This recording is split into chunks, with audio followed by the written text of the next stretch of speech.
Combien de nos chrétiens aujourd'hui nous entendent prêcher et quand même cela continue à transgresser les règles et les commandements de l'Éternel. Proverbe 11, verset 18 dit, « Le méchant se procure un gain trompeur, mais celui qui sème la justice a un salaire véritable. Ainsi, la justice aboutit à la vie, mais celui qui poursuit le mal aboutit à sa mort. » Il y a, mes frères et sœurs, toujours une finalité sur un geste posé, une action posée. Si vous faites le bien, vous allez récolter la vie. Si vous faites le mal, vous allez récolter la mort. Vous ne pouvez pas vous tromper. Si aujourd'hui, vous voulez aller au ciel, faites le bien. Si aujourd'hui, vous voulez voir le visage de Dieu, posez des actions de bien. Ne différez pas ces actions. Permettez-moi de revenir vers Saül. Parce que le petit texte que nous avons lu a beaucoup d'enseignements en son sein. Regardez à nouveau avec moi. Verset 13 dit, Saül mourut par suite de l'infidélité dont il se rendit coupable envers l'Éternel. La première chose, Saül était infidèle à Dieu. Lorsqu'un homme n'est pas fidèle à Dieu, son infidélité, c'est pour sa perte. Mais regardez ensuite ce qu'il dit. Il n'avait pas observé la parole de l'Éternel. Vous savez, lorsqu'un homme poursuit le mal, c'est que l'homme méprise la parole de Dieu. Jeune fille, ne méprise pas la parole de Dieu. Pas pour un homme, combien même il serait milliardaire, que tu dois aller en enfer. Ça vaut la peine de laisser cet homme dans son coin. Et toi, tu meurs, mais la seule vérité, tu vas gagner la vie éternelle. C'est difficile à dire. Un jour, j'ai prêché sur ce passage qui dit, si ton pied droit est une occasion de chute, coupe. Mais Jésus ne parlait pas d'une manière allégorique. Jésus n'était pas en train de dire que tu vas couper ta jambe pour. Aujourd'hui, on parle des comment on appelle ces personnes?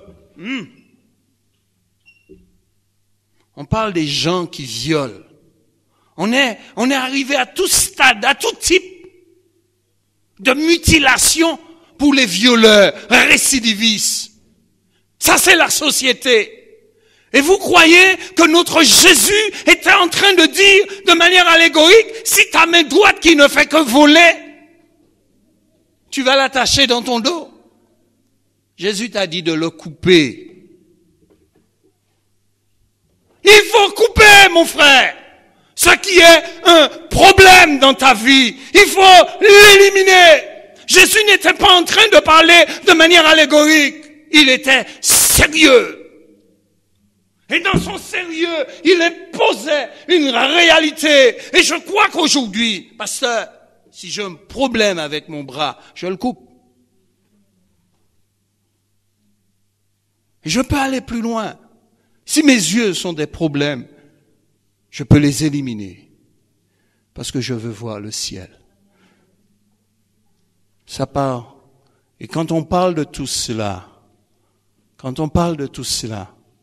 peut parler du travail qui peut devenir un piège pour nous. Vous avez un travail, vous gagnez superbement bien votre vie, mais ce travail vous empêche d'aller à l'église. Vous avez un travail, vous avez une maison, mais vous ne faites qu'adorer votre maison.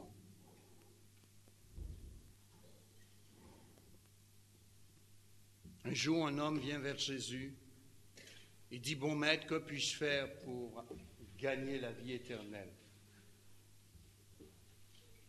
Jésus dit à cet homme, va, vends tout ce que tu as. Lorsque tu auras fini de faire cette vente, donne-le aux pauvres, viens et suis-moi. À certaines personnes, Jésus demande cela. À d'autres, il ne le demande pas. Mais je suis sûr. Et la Bible nous donne une réponse. Vous savez, la Bible est claire. La Bible dit quand cet homme a quitté, lorsqu'il a entendu ce que Jésus lui a dit, la Bible dit, il s'en alla tout triste. Parce que sa richesse était au-dessus du fait de suivre Jésus. Vous me suivez? Parce que si sa richesse n'était pas au-dessus de Jésus, la Bible n'aurait jamais dit qu'il est tout triste. Il s'en alla tout triste. Et Jésus ne lui aurait jamais demandé de vendre tout cela. Jésus touche effectivement ce qui vous dérange ce soir, monsieur. Jésus touche effectivement ce qui vous dérange ce soir, madame. Ça peut être ton travail. Ça peut être tes loisirs. Ça peut être ta maison. Ça peut être ton mari. Ça peut être tes enfants. Ça peut être ta voiture. En parlant de voiture, vous savez, chez nous Antillais, on voue un culte à la voiture. Excusez-moi, je suis un Antillais, je parle de chez moi. Si vous n'en êtes pas d'accord, c'est votre problème. Ça, c'est votre problème. Moi, je dis ce qui est vrai. Mon papa, tous les matins à 6 heures, il était déjà réveillé, il allait laver sa voiture. Moi, je dis pas des mensonges, je dis la vérité. Vous voulez que j'aille parler de la Côte d'Ivoire que je connais pas? Je peux pas parler.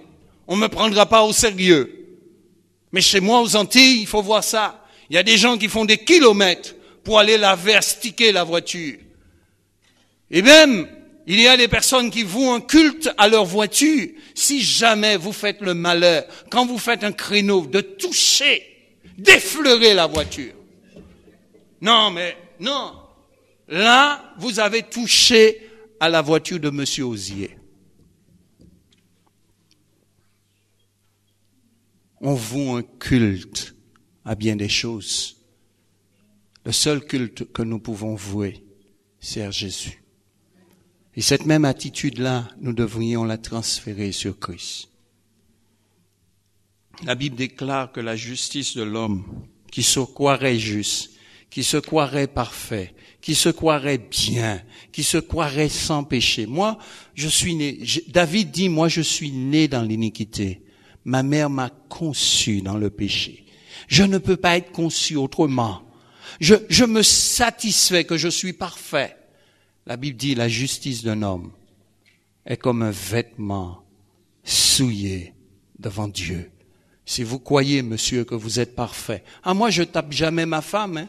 Vous savez, non, je suis pas méchant, je prends soin d'elle, je fais la vaisselle, je fais la nourriture, quand elle est fatiguée, je lui porte les assiettes au lit, il n'y a pas de souci, je le fais pas, hein. Ne me demandez pas, je parle pas de moi.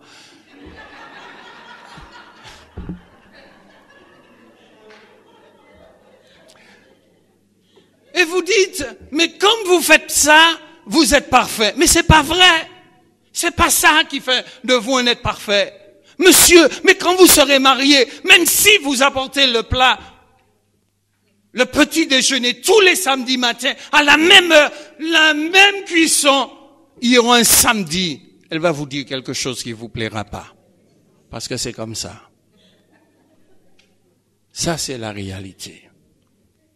Cela ne fera pas de vous le meilleur mari qu'il y a sur la terre, ni la meilleure femme. Si vous fondez votre vie sur vos œuvres, vous avez perdu. Le péché a une rétribution. Et je ne veux pas aller bien loin.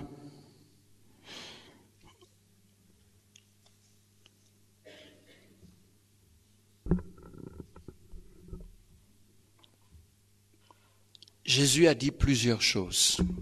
Et je vais terminer avec cela. Dans Jean chapitre 8, Jésus dit,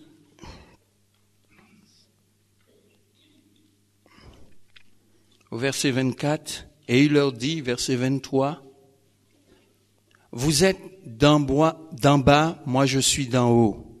Vous êtes de ce monde, moi je ne suis pas de ce monde. C'est pourquoi je vous ai dit que vous mourrez dans vos péchés.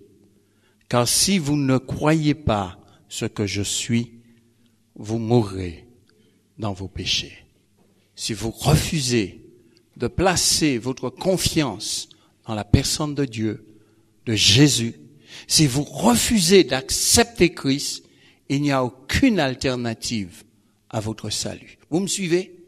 Si je refuse de reconnaître que Jésus est le Fils de Dieu, que Jésus est le chemin, que Jésus est la vérité, que Jésus est la vie, je mourrai dans mon péché. C'est fort, mes frères. Si vous ne croyez pas à ce que je suis, vous mourrez. Si vous méprisez aussi la parole de Dieu, vous mourrez. Je crois que ce soir, il n'y a personne dans ce lieu qui va mépriser cette parole. Tous les hommes, la Bible déclare, sont d'office condamnés. Mais la Bible dit aussi que Dieu a pourvu pour un chacun de nous le salut. C'est en la personne de Jésus. Dieu n'a pas envoyé Jésus sur la terre pour juger le monde, mais pour sauver le monde. Jésus a dit, ce n'est pas moi votre juge, c'est cette parole qui est votre juge. Et lorsqu'un homme méprise cette parole, Jésus est un avocat, Jésus est un défenseur, Jésus est un sacrificateur qui apporte le sacrifice. La Bible dit qu'il est assis à la droite de Dieu le Père et il intercède pour tous les hommes. Mais c'est parce que cette parole est écrite, c'est cette parole qui nous condamne. C'est pourquoi chacun de nous, nous avons besoin d'appliquer notre vie avec cette parole. Ce soir, Dieu a condamné le péché dans la chair. Dieu nous a acquis la liberté. Dieu nous a affranchis. Dieu nous a libérés. J'ai dit beaucoup de choses. Le salaire du péché, c'est la mort. La mort est notre ennemi. La séparation d'avec Dieu. Jésus est venu pour que nous ayons à nouveau une communion et une relation avec Dieu le Père. Ce soir, mes frères et sœurs, où en êtes-vous avec Dieu?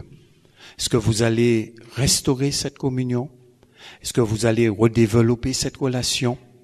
Est-ce que vous allez dire oui à Dieu? Baissons nos têtes, courbons nos fronts et prions au Seigneur.